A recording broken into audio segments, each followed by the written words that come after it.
साथ राकेश त्रिपाठी जी जुड़ चुके हैं बीजेपी से। अशोक जी अचानक से खुलासे नहीं हुए हैं, ये सिकंजा बहुत लंबे समय से कसा जा रहा था। लगभग 1000 करोड़ से ज्यादा की संपत्ति अतीक अहमद की हमने जब्त करने का, नेस्तनाबूद करने का काम किया है। तो ये लंबे प्रयासों के बाद 44 साल से कोई माफिया अपनी ताकत को बनाता है, अपनी जड़ें गहरी जमाता है।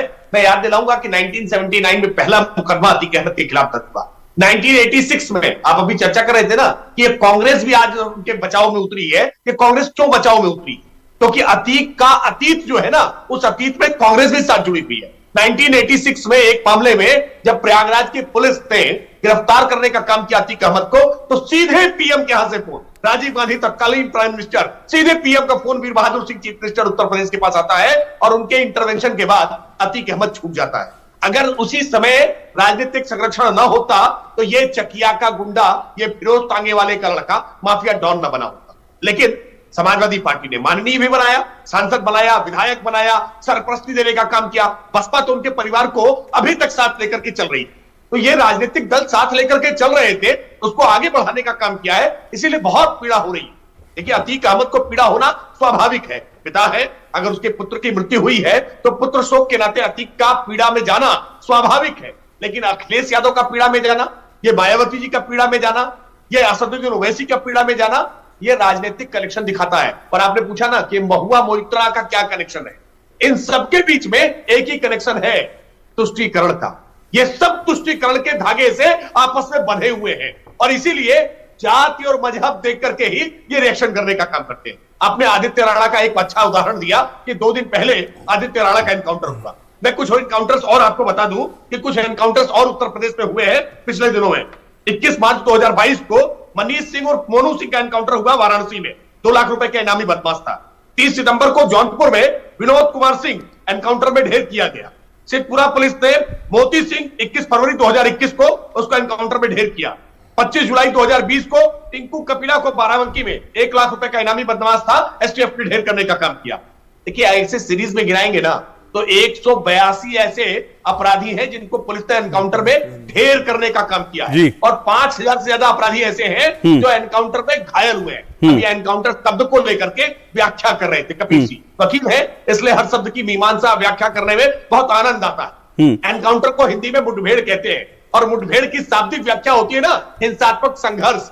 अगर कोई पुलिस वाला सरेंडर करने के लिए ललकारता है और कोई अपराधी उसका जवाब पुलिस पर गोली चला कर देता है तो पुलिस को क्या करना चाहिए? नहीं, ठीक है, आपको भी भारत के संविधान ने यह अधिकार दिया है कि लाइसेंसी असलहा आपके पास अगर है, लाइसेंस असलहा आपके पास है और अगर कोई आप पर गोली चलाता है तो आत्मरक्षा में आप चला सकते हैं। अशोक जी, देखिए, कुछ चीजें अलग अलग इन्वेस्टिगेशन जब चलती रहती है तो कुछ तथ्य, कुछ तर्क निकल करके सामने आते हैं।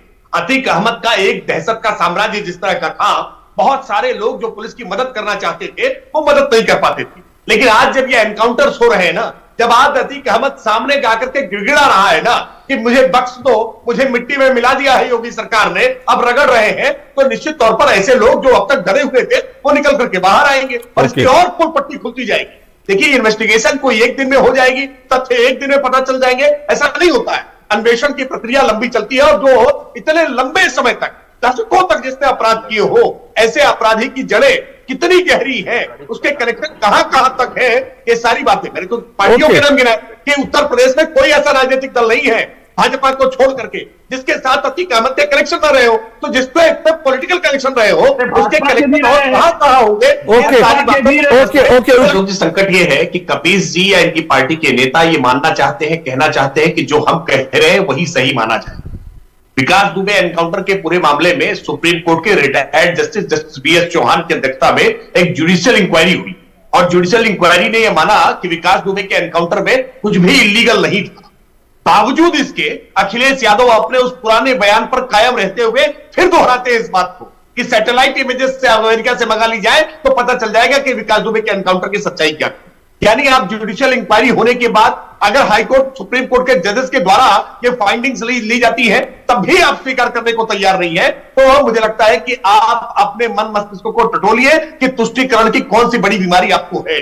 दूसरी बात मैं देखिए, हर एनकाउंटर के बाद मैजिस्टेरियल इंक्वायरी, अभी ये PUCL versus state of Maharashtra का मुकदमे का जिक्र कर रहे थे, आर बाग साहब, हर एनकाउंटर के बाद मैजिस्ट्रियल इंक्वायरी होना यह अनिवार्य अंग है। और उत्तर प्रदेश में हर एनकाउंटर के बाद मैजिस्ट्रियल इंक्वायरी हुई है। किसी मैजिस्ट्रियल इंक्वायरी में एक भी एनकाउंटर फर्जी नहीं पाया है। हर एनकाउंटर के बाद एनएचआरसी को नोटिस जाती है, एनएचआरसी नोटिस जारी करती है, एनएचआरसी के द्वारा भी जो जांच परख की जाती है, कोई एनकाउंटर फर्जी नहीं पाया है। आप तथ्यात्मक तौर पर गए बात है, वकील है, जाइए ना, चैलेंज करिए ना, जाइए कोर्ट में इसको। बिल्कुल ठीक है, बिल्कुल।